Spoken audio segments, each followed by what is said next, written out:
Hello and welcome to On the Curie Couch, the podcast that aims to break down taboos and start open, honest conversations about death and dying.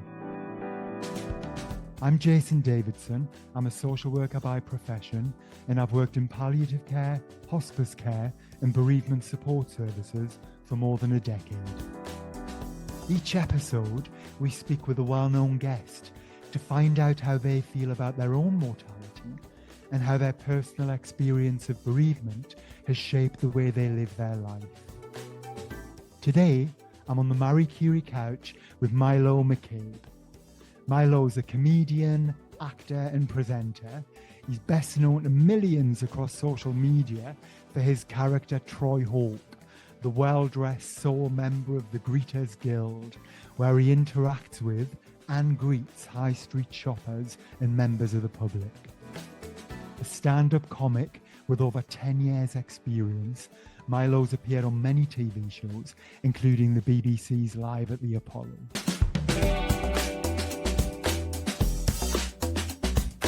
Milo McCabe, welcome to On the Marie Curie couch.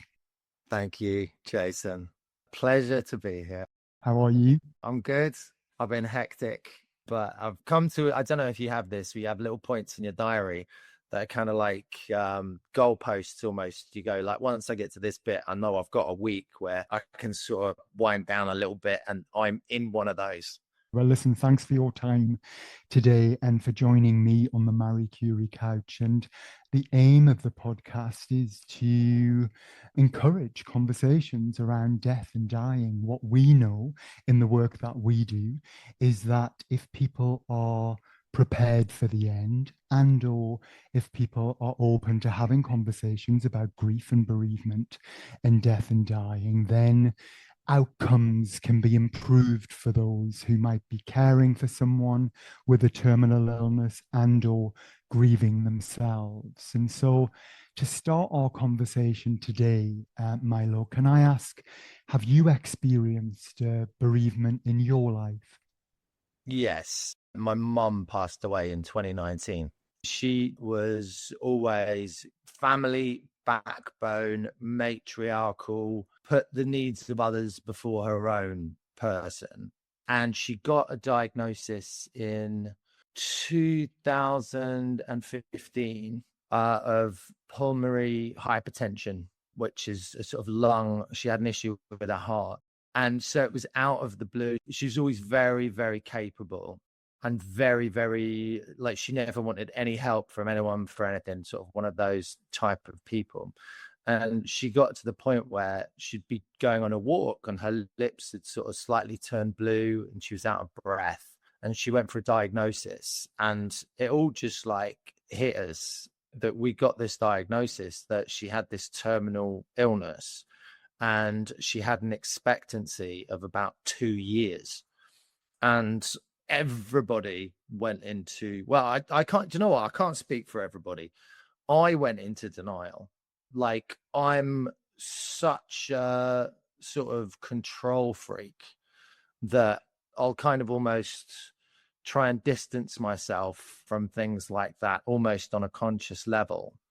So I was thinking the other day, is like the stages of grief: denial, anger, bereavement, depression, acceptance is how I learned it. Is when you are in denial or anger, you're in the driving seat, and it almost, there's this illusion of control almost. And the other things, you're more of a passenger. And I think a lot of, well, I can't say a lot of men, I think me particularly, my sort of coping mechanism at the time, which obviously isn't a great one, is, yeah, I kind of went into denial completely. So she had this like 2-year life expectancy. And we were told it would steadily get worse, but she had these markers of improvement along the way. And eventually she died in 2019. So we had all these years where we could say everything we wanted to say and get everything tied up that we wanted to get tied up. But I'm going to be honest, I stayed in denial for a good long patch of that time. And then I think I moved from denial to anger, back to denial, and then I sort of back to anger. And I remember as she passed away, I did this very, I did this thing where I almost like tried to control the stages of how it was going to hit me. So she passed away July 4th, Independence Day, 2019. And I was about to go for a run at the Edinburgh Fringe. So, and that started in August. And so in my head, right, as insane as this sounds, I was like, all right, I've had 4 years of this. Maybe I've already done the grief. Maybe I've gone through the 5 stages of grief while she's been alive, and I'm fine now, right? I mean, it sounds insane, but my idea was I'm going to go up to the Fringe, the Edinburgh Fringe. When you're a performer at the Edinburgh Fringe, it's like you enter this separate little city for a month, a hermetically sealed bubble, where it's like only things that happen in the Fringe matter. Everything gets its importance elevated. And I thought, all right, I'm going to go to the Fringe. I'm going to do the Fringe in 2019. And then on the way home, I'm going to cry all the way home, all the way down the M1, whatever. So I was properly trying to be a control freak about it.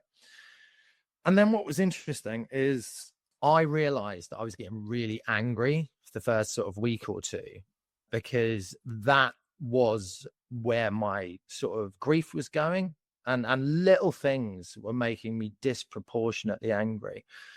And I remember it was about a week in or 9 days in or something, and I was doing a spot at a show. So basically I was in this little dressing room, and it was right by the stage, and the MC was on stage. The MC, the person that introduces the acts, and I was on first. And I could tell they were a great crowd. And I was kind of like, come on, get me on. But this MC, who wasn't very good, was kind of milking it because he could tell they were a great crowd. So he wanted as much of that as possible. But the longer he was on, the worse he was making the vibe, because they were a great crowd, but their patience had a limit. And I could feel him taking the energy of the crowd away. And I was like, and at a certain point, I just turned around. I'm in this balsa wood dressing room. And I was like, I'm going to punch my hand through that balsa wood wall. I'm going to do it. I saw myself do it. I'm about to. And because it was a packed room, there'd have been someone on the other side of it. And I was like, I'm going to. And I was like, what are you doing, you dickhead? Like, what? Stop, slow down.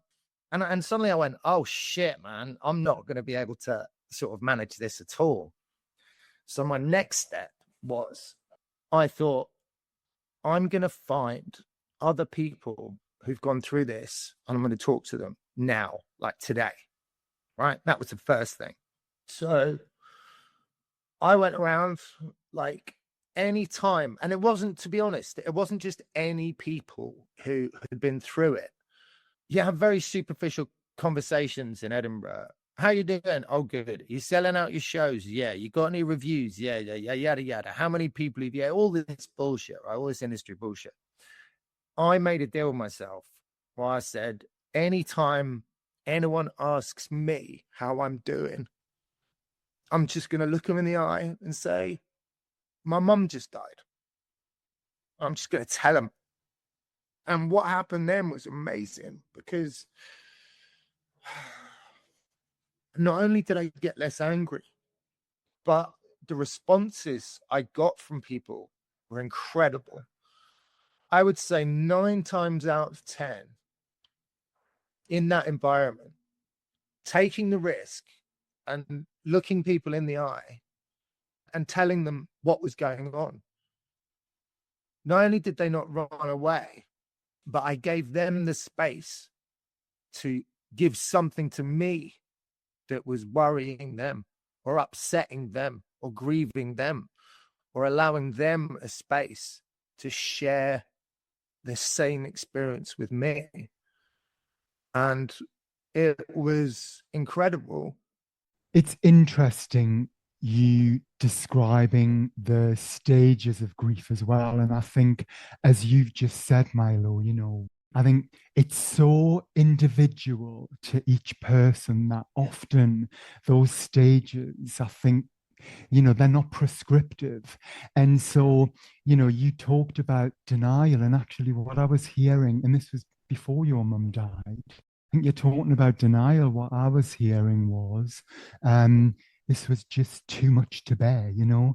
This woman who you described as the matriarch, who put everybody else before herself. And, you know, how do you begin to get your head around that, you know, that she might die and she might not be here anymore? And so your coping mechanism, which you've described as denial, which, yes, is one stage of one model of grief, but actually it's a way of coping, isn't it? It's a way of coping with something that's scary and or painful and just too much to bear.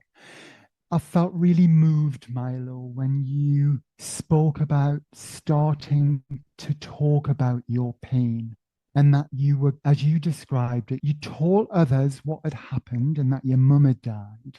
And you described giving others a space so they could tell you things that they'd experienced or they had going on in their life. But what I heard was you were giving your grief some space. You were giving yourself some, actually. You were giving yourself an outlet.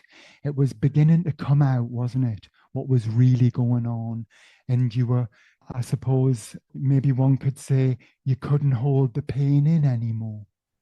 No, no, I couldn't. No. And, you know, even at that point, I think I was also bizarrely, now that I deconstruct it, I think I was angry at my mum for going away. Yeah, which is crazy. It's not crazy.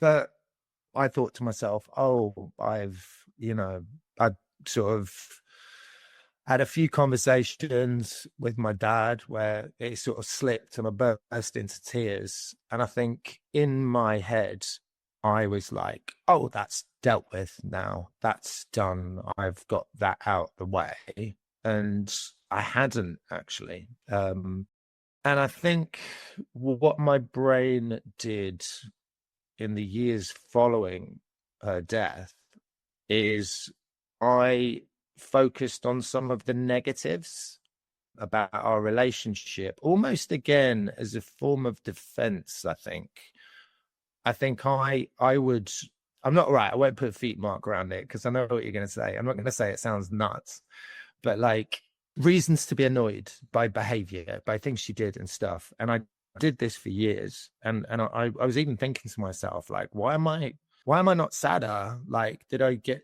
the grief out of the way? Like, what happened? And funnily enough, I'm not sure what your stance is on psychedelics, plant medicine, that kind of thing. Do you have an opinion on that? I mean, you know, I've heard lots about them. I mean, it's a huge movement, isn't it? I've not come across anybody in my work who's used them to kind of manage their grief. Well, you have now.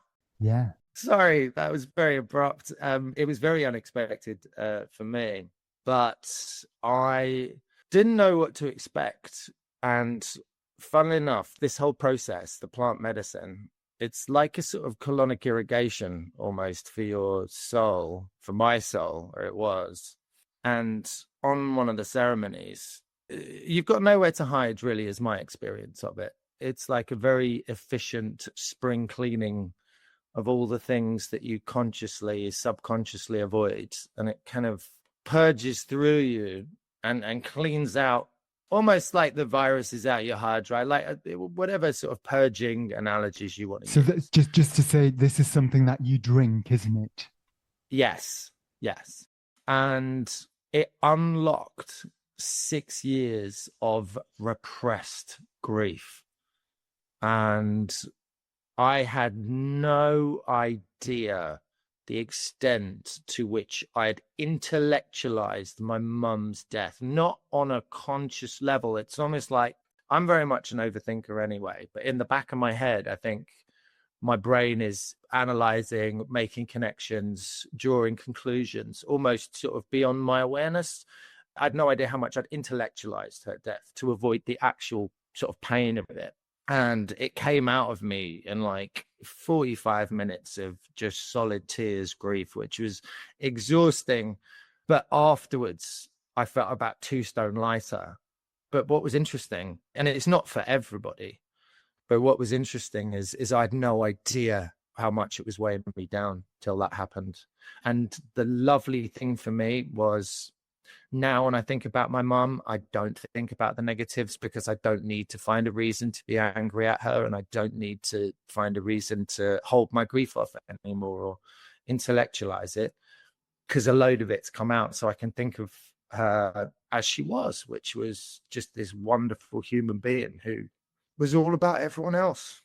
But it's an interesting one, isn't it? I think for me, I mean, in my own personal experience of having lost both my mum and dad died back in 2017, 2018. And so it's interesting kind of, doing this as a job and doing this for work. And then, of course, having my own personal experience of grief as well. I can't highlight enough that every single person's experience of grief is unique to the relationship they had with the individual. I mean, on that Edinburgh I was talking to you about, when I'd gone to find other comedians whose mums had died. There's a comedian called Ishan Akbar, and he gave me an analogy, which I actually sort of repeated in a video to somebody whose mum had died, who I just happened to be talking to as part of a video I was doing.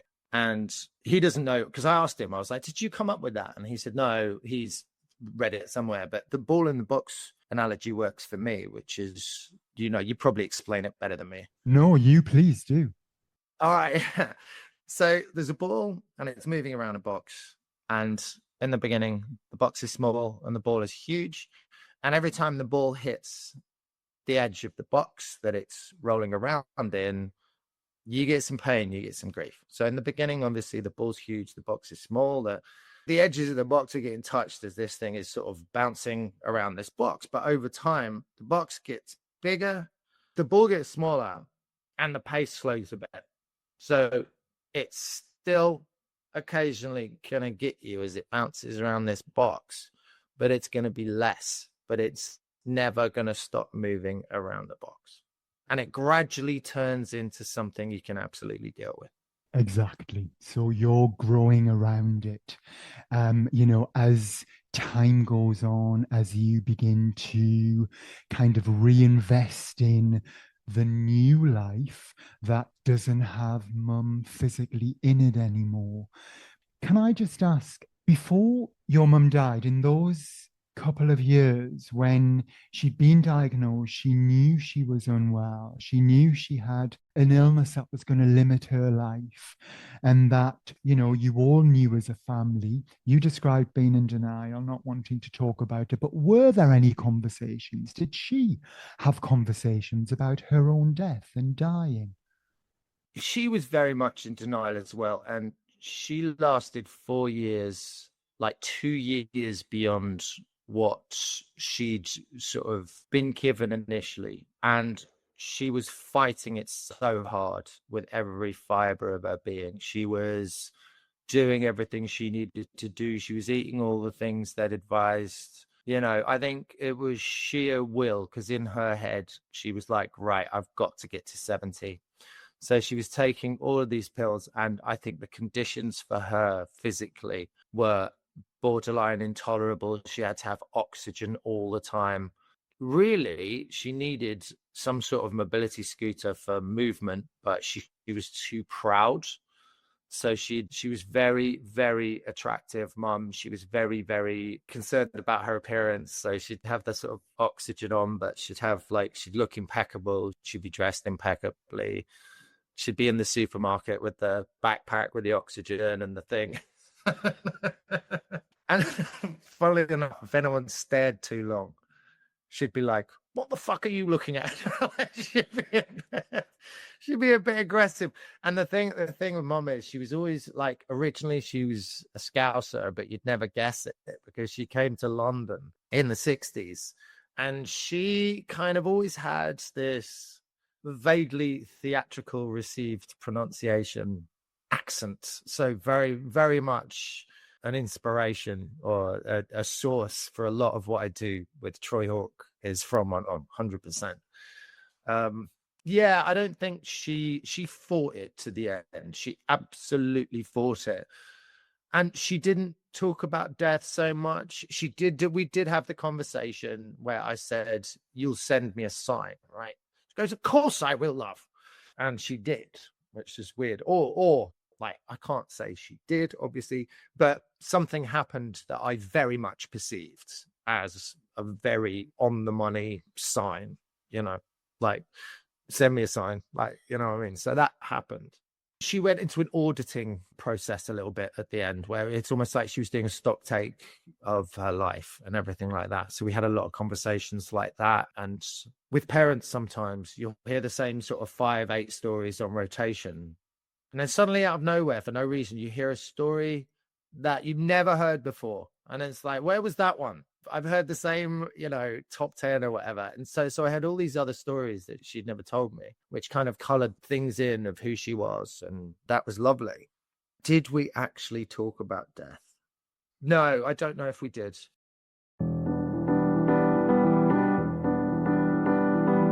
Marie Curie's mission is to close the gap in end-of-life care. We're here for anyone with an illness they're likely to die from, and those close to them. Whatever the illness, wherever you are, we're with you to the end.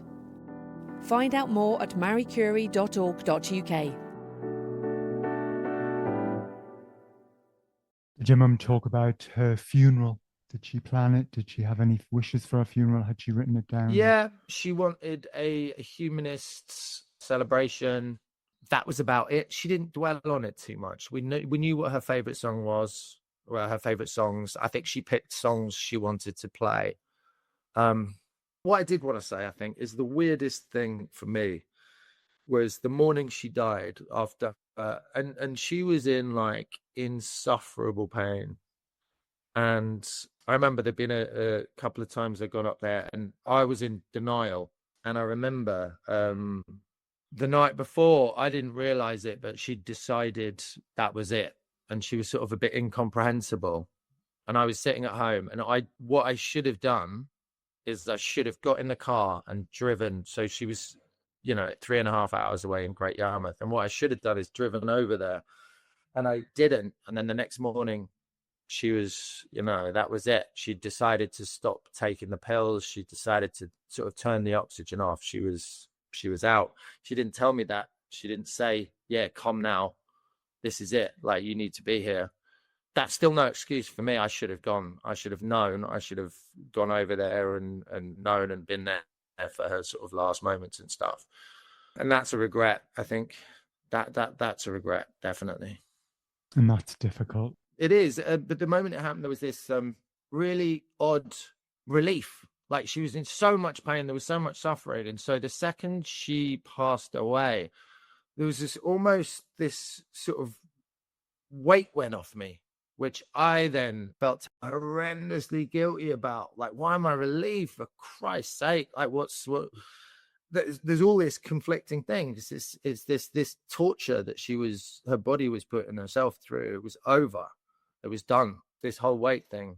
And then I sort of immediately threw myself into, with the family, we organized the celebration and everything, which just properly got into organization mode almost immediately. Yeah.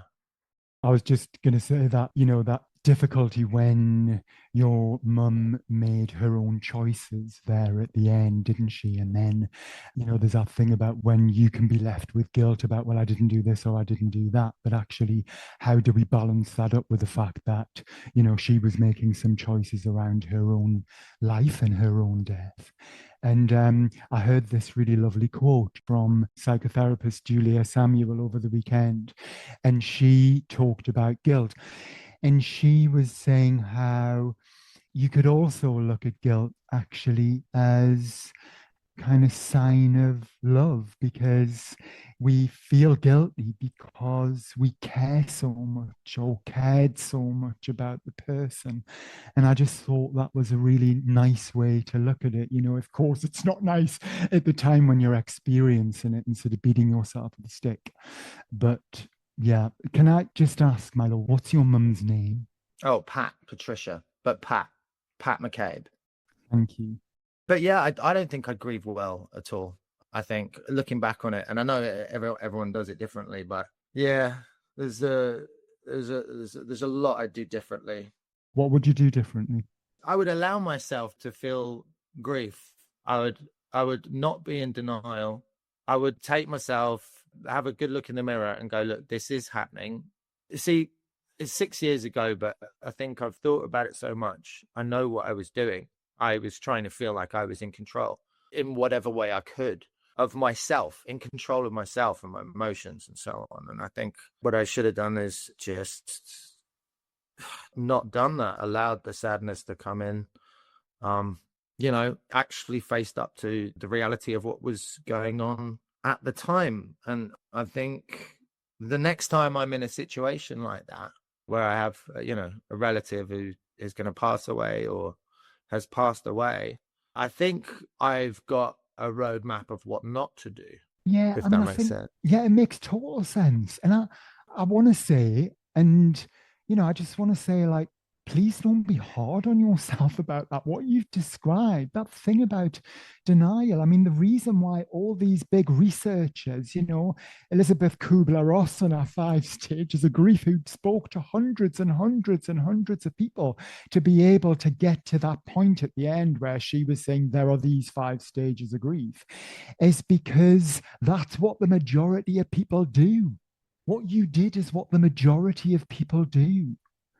It's a normal grief reaction, You're looking after yourself and you're trying to get on with life. You were just about to go and get on a stage at the Edinburgh Fringe Festival. What else were you to do? So don't give yourself too much of a hard time about that, please. And I think for anybody listening, the likelihood is what you're experiencing is really normal, because grief's really tough. And we do what we can to get through it. Yeah, thank you.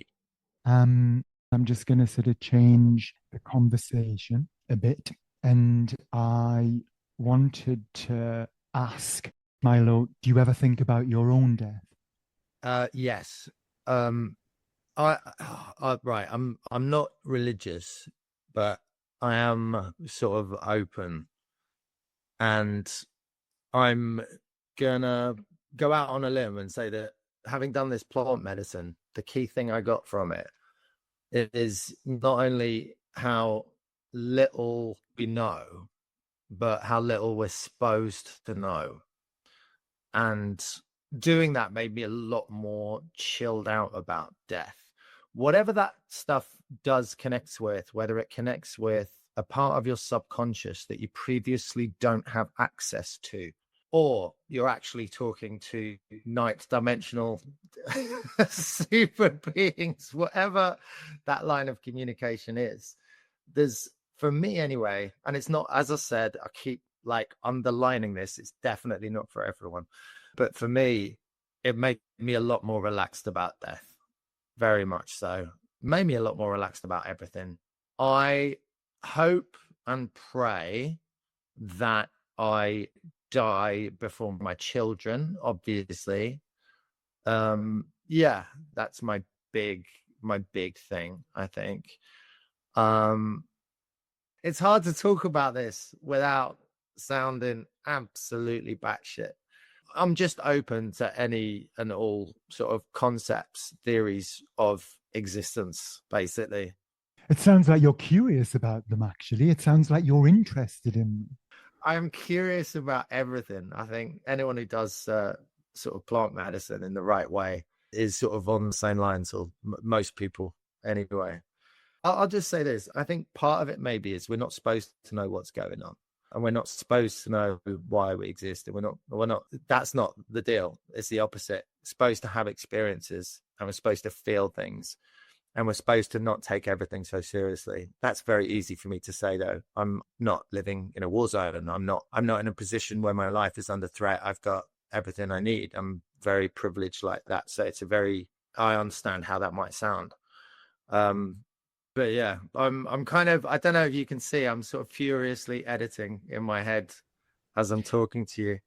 Yeah. And I think in the context of this podcast, I can't condone or certainly advise anybody to be taking psychedelics or plant-based medication. So, but what I want to hear your experience. That's what we want to hear, of grief and how you've managed that and what's helped you, and that's what you're giving. And so I appreciate that.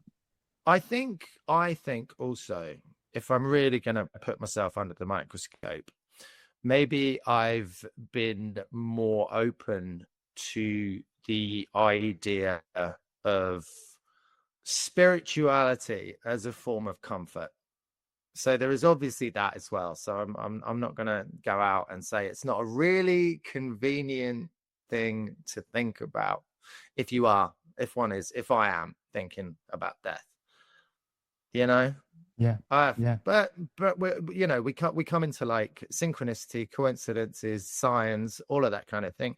But then you also have confirmation bias and all of that kind of stuff as well. So it's left me just with a big I don't know emoji sort of perspective. I think I haven't got a clue. I'm open to anything. I'm open to all things, yada yada. But with the psychedelics, it's interesting. I think there is a movement in medical science now to further research and examine the benefits, the effects on things like PTSD and trauma healing in general. Yeah. I think there's going to be more of that in the next few decades for sure, because I don't think science can ignore it any longer. Yeah. Is legacy something that's important to you, as in how you'd like to be remembered? I think for me, yes, I feel it in a more direct way. Like I definitely want to feel like I've made a positive mark. I think for me, it's more directly related to my children. Is I want to show my children that, with sort of hard work and dedication and self-correction where you can actually follow all of your dreams. The unlikely occupation, the thing you really want to do, you can do that. You can, if that's what you want and you want to put energy behind it. Actually, legacy. I don't know. Yeah, I think you do. You want to? Oh, I'm totally thrown by this question. Of course, I've thought about legacy. I'm just trying to think about how I've frame it. But I think that message in what you were just talking about there, about, not letting anything stop you from moving forward and kind of, getting what you want, or what, doing what you think you can do, whatever that is. Do you know what you said earlier is that you told me I was being hard on myself.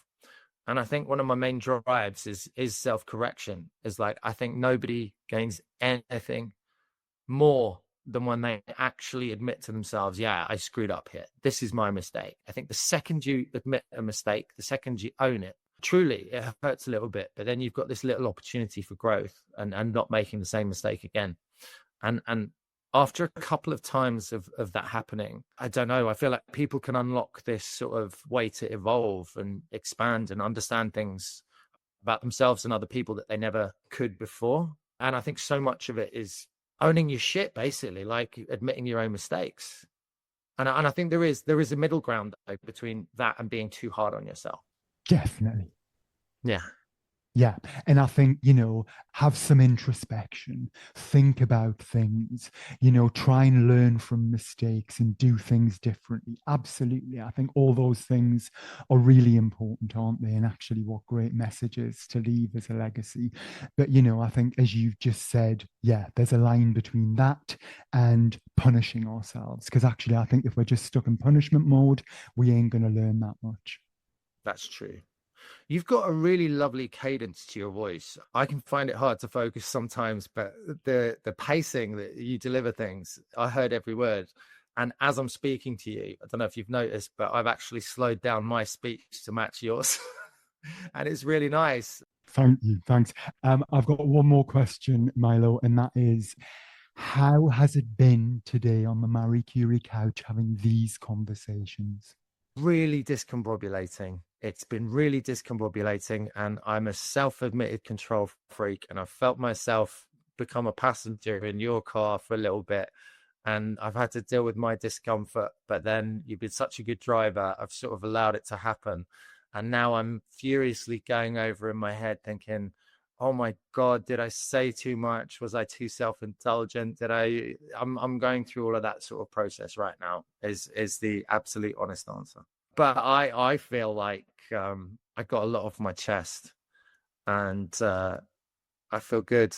I feel calm, and I feel relaxed, other than the normal hamster wheel spinning furiously.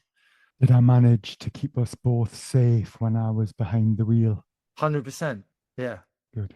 Well, listen, Milo, McCabe, thank you so much for joining me on the Marie Curie couch. Thank you for sharing a bit of Pat's story. And it's been a real joy to meet you. Yeah. And, like, I'd be nothing without my mum.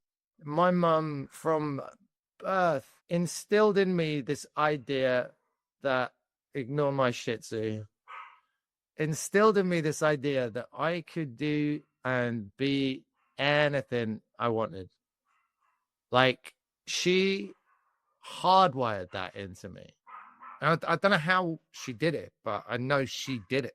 She put this sort of spark in me that was like, you can get whatever you want. You can. You have it in you. And also, Milo, I think what was really lovely is you had your cheerleading Shih Tzu agreeing with your every word there.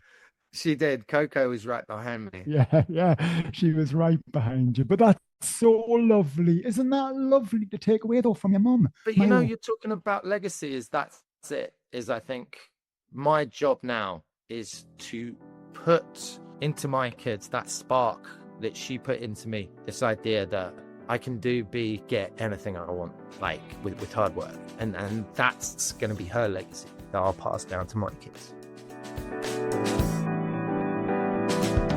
So that's all for this episode of On the Marie Curie Couch. We hope it's got you thinking about matters of life and death, and perhaps starting those conversations with your own friends and family. Marie Curie's here to help. From planning ahead to coping with bereavement, you can talk through any concerns you have around the end of life with our support line team, which also includes specially trained nurses. Call us on 0800 090 2309 or search Marie Curie online. The podcast is produced and edited by Marie Curie with support from Ultimate Content. The music featured is Time Lapse by Pan-Oceanic. If you've enjoyed this podcast, please do like and subscribe. Thanks for listening. Until next time, goodbye.